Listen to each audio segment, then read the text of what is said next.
Gerbiami lietuviai čia Anglijoje, Lietuvoje ir visame pasaulyje. Kartu su jumis džiaugiamės geromis naujienomis iš Lietuvos. Tačiau stebėdami pastarųjų dienų įvykius Lietuvoje, negalime likti abejingi tai įtampai, kuri tvyro Lietuvos visuomenėje.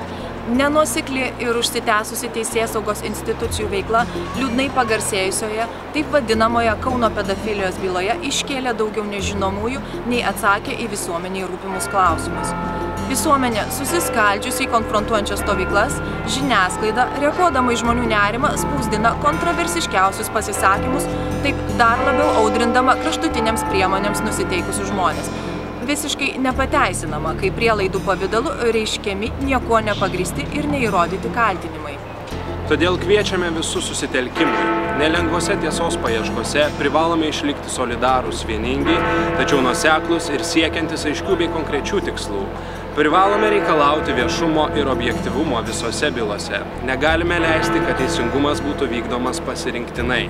Siekiant vienos pusės interesų, pažeidinėjant kurios nors pusės teisės, bei kad oficialieji teisinės galės turintys asmenys jas panaudotų kitiems nei priesaikoje tautai duotiems tikslams. Nenuilstamai reikalausime, kad valdžios institucijos garantuotų mums visiems ir kiekvienam Konstitucijoje įtvirtintas teisės ir laisvės.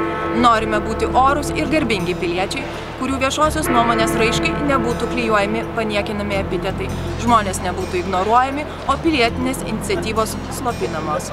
Dėkojame ir drąsiems žurnalistinę etiką savo aukščiausiai tikslų išsikėlusiems žurnalistams, nepabūkstantiems nepalankios galios pusiausvyros.